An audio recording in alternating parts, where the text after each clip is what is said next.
Hello, and welcome to Humanities 201 here at Hampton University.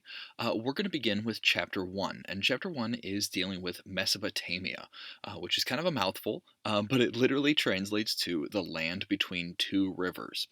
Those two rivers are the Tigris and the Euphrates. Now, the thing to take into account whenever it comes to going through all of the chapters that we're going to throughout this entire lesson here is the fact that what we're really talking about when we say the humanities, what we're really talking about is culture, civilization, right? Humans. It's the story of humanity. And there have been humans around on this planet for thousands of years. But civilization, as we know it, really begins here in Mesopotamia. Before this time period, humans were running around all over the globe, but this was during the Paleolithic or the Mesolithic or the Neolithic era. So these are cavemen, for lack of a better word. We're talking about kind of Cro-Magnon, Neanderthal, going all the way back. Now, specifically, the people that would have been settling in this region of Mesopotamia, in this region here, these people would have been Neolithic humans. So these are not your cartoon cavemen. They're not wearing big saber-toothed tiger tusks or anything crazy like that. These would be people very similar to you and I, but primitive people. These individuals would have expressed themselves through art, as we see in cave paintings all over the globe, and they would have mostly traveled in packs, in following herds of animals, their main food source. Now, these Neolithic people had technology. They would use simple stone tools as well as very simple metal tools, but nothing advanced whatsoever. These would be things that, say, for example, if I picked you up right now, tossed you in the middle of the woods, and said, fend for yourself, whatever you could make is what these Neolithic people could make. And that's a big thing to take into account as we begin this course and as we continue through it is understand that these individuals have the same motor skills, the same brain that you and I do. The difference is we have technology. So this was their technology, these simple stone tools. This is where we get the name Neolithic, neo meaning new, and lithic meaning stone age. So Paleolithic, Mesolithic, that word lithic just translates to the Stone Age. Now, these individuals did have technology, and this technology directly related to them being able to begin to settle down. One such piece of technology is a weapon called the atlatl. It's my personal favorite. The atlatl is really neat. If you've ever gone out to Petco or PetSmart, one of those dog stores there, they still sell these things. They're little plastic pieces, red plastic. You put a tennis ball in, and you can whip it across a field. Basically, turns your arm into a catapult. Well, Neolithic people invented this device, and what it allowed them to do is to take down very large game. We're talking, mastodons. It allowed them to take these giant elephant-like creatures down from a distance. Imagine if you had to take down an elephant with a spear. Well, that elephant is gonna get you. You might stab it once or twice, but its large foot is gonna come down and smush you real good. So instead, our Neolithic ancestors figured out that if I could keep a distance and launch a spear, almost like a catapult, then all of a sudden I would be able to attack this creature from afar. They didn't have access to bow and arrows like we know it today.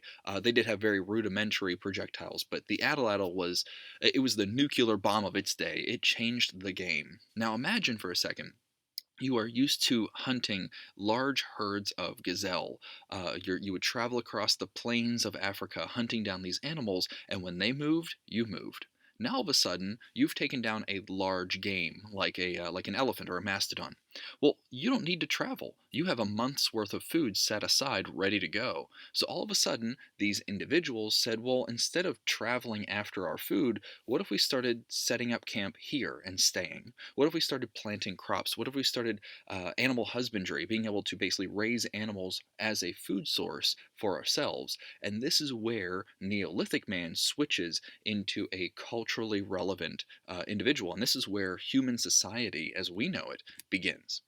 All of that basically happens in the Mesopotamian region. And again, Mesopotamia stands for the land between two rivers. Those two rivers are the Tigris and the Euphrates. Now, All civilization as we know it really begins in what's called the Fertile Crescent, and that includes Mesopotamia over on the right hand side there, as well as a lot of Egypt. Egypt and Mesopotamia were two civilizations happening simultaneously. They will eventually meet up, but really, for the most part, at the very beginning, these are two completely separate groups of individuals. And what's interesting is we're going to be able to compare and contrast how very different their civilizations are.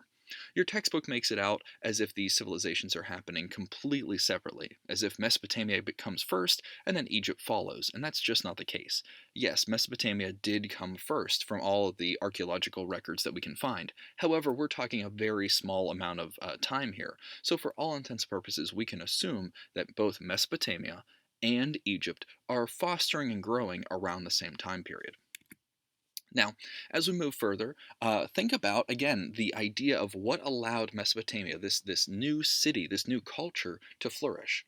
The fact that these individuals, these Neolithic people that are now settling, down, they started to put their minds. That became their greatest weapon. They learned to cultivate and grow their own crops, so they didn't have to forage around in the wilderness. They could just plant grain and seed wherever they wanted. They learn to, again, begin to build up this sense of animal husbandry, this idea that they could raise animals from a very small infant stage and then use them as a food source. They could also use them as a labor force, say with horses or sheep, something like that. Now all of a sudden, I could use an animal to plow the dirt. Now, one thing that very quickly developed because humans began to settle down was the very first form of writing. The very first form of writing is referred to as a cuneiform. Now, a cuneiform, you can see here on the right hand side, is basically a clay tablet that an individual human would take a stick, just a piece of wood off the ground there, and they would press into this clay tablet while it was still wet, and they would make these small little dashes and marks. Now, this is the very first form of writing as we know it. Um, What's interesting is on the right hand side, you see here, this clay tablet, the one you're actually looking at, is the absolute oldest form of cuneiform writing that we have from archaeological digs. What's really interesting is almost all of these cuneiform writings predominantly come in one of two variations. This, on the right hand side, is a receipt. Like a literal receipt, like you go to Walmart and you buy something. It's a receipt. It would be as if you came to me and I gave you one sheep, you gave me 2 barrels of grain, and I wrote you a receipt, kind of an IOU, if you would. So from the very get go, writing comes after this sense of transaction, this sense of being able to trade with one another. The other form of writing that became very popular was myth telling and legends and religion and law will eventually become extremely powerful. As we continue, clay in this region was the predominant form of building material. The largest buildings that were created in Mesopotamia are called ziggurats. You can see one here on the right hand side. They're kind of like a temple with multiple tiers building up, like a really big wedding cake. This ziggurat is kind of a proto version of a pyramid. It would be used for religious purposes. Only the king would be allowed to ascend to the very top center here inside the ziggurat. Once the king got to the very top, it is said that he would be allowed to commune with the gods, and then he would come down with the orders that the gods had bestowed. The people in Mesopotamia, in this region around Saudi Arabia today, it's a desert-like environment. It was a little bit more lush than it is nowadays in today's day and age. However, this is still a relatively barren region. Also, those two rivers we'll talk about in a little bit here, those two rivers tended to flood quite often. So there was not a lot of trees, wasn't a lot of wood, there wasn't a lot of other building materials. So most of the material that they used was this clay based, kind of a sun dried brick, if you want to think about it that way. That's why to this day there are very few ruins left behind from the Mesopotamian people.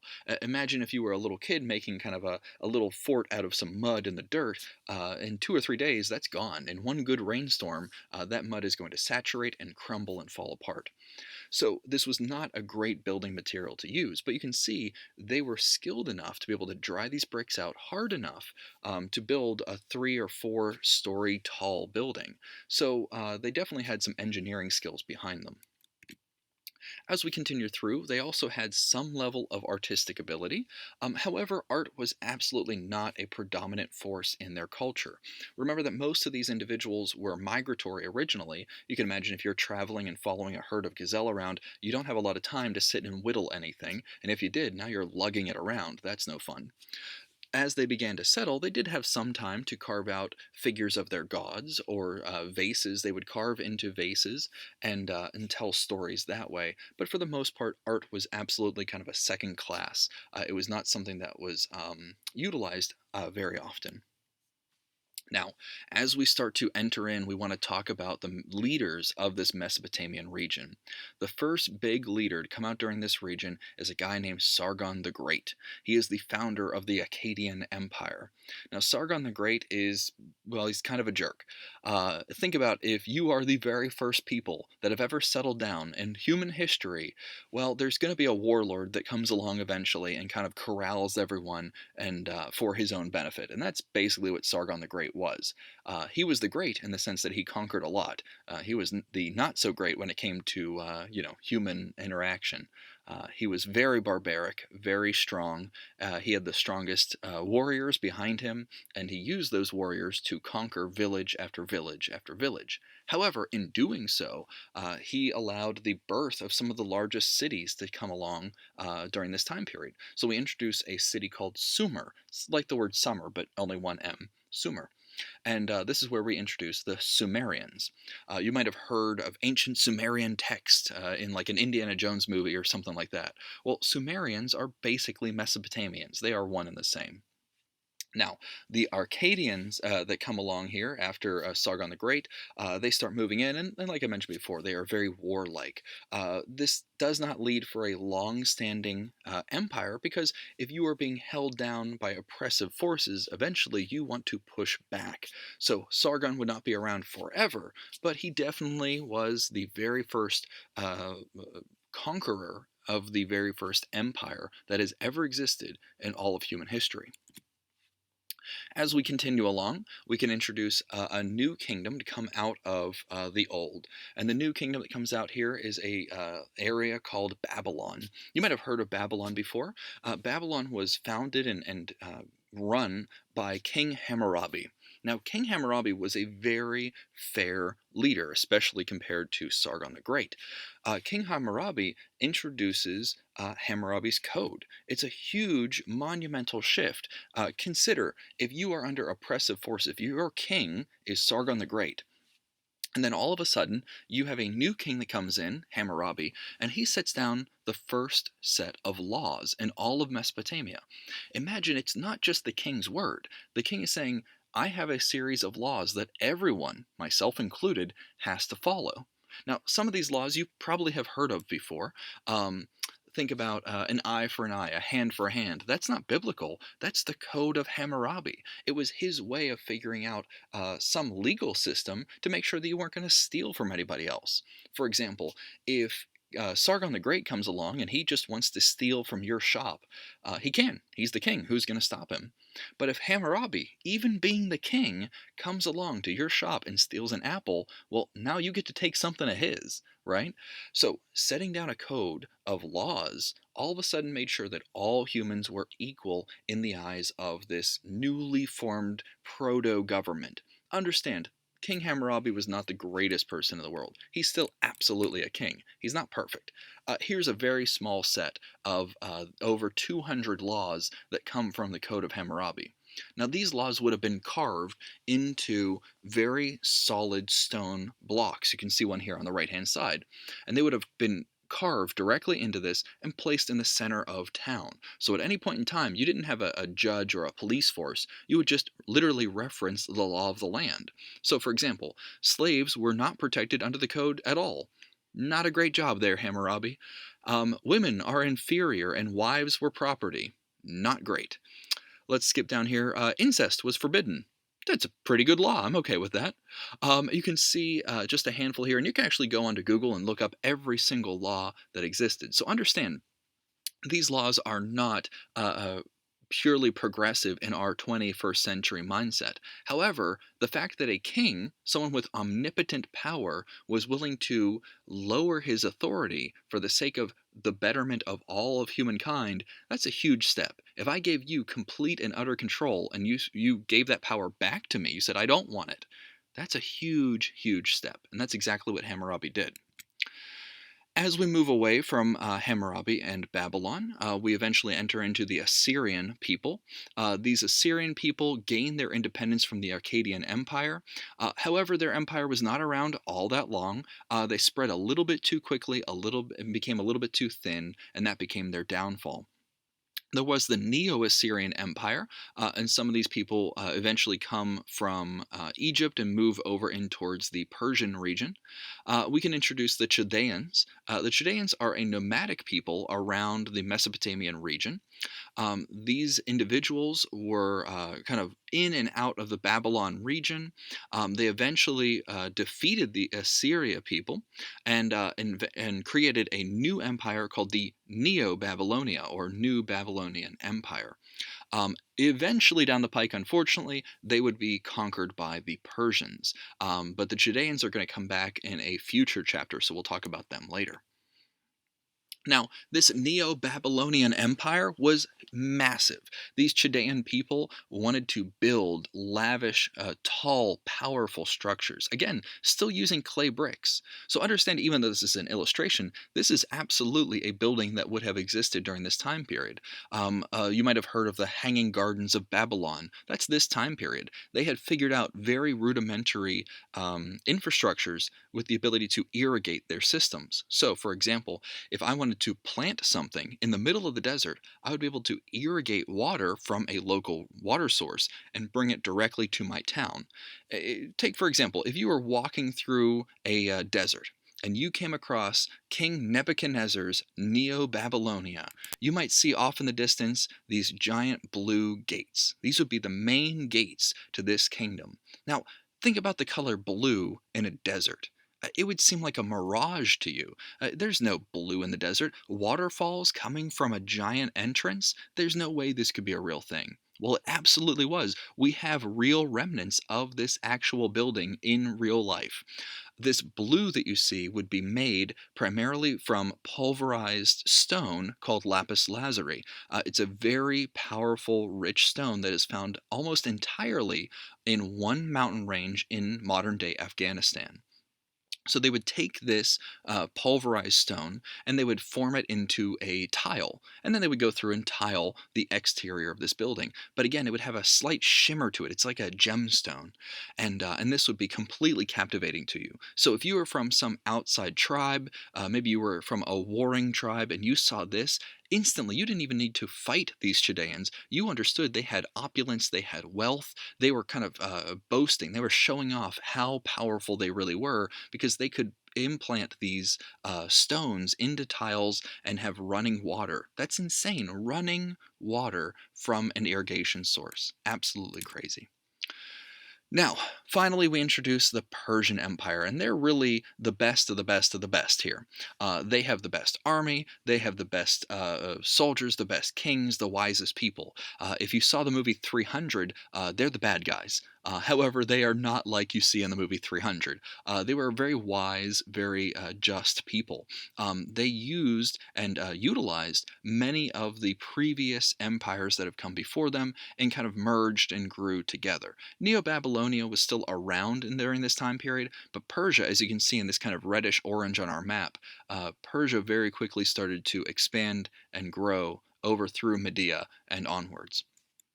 Now, keep in mind, like I said, all of this time period, Egypt is still developing.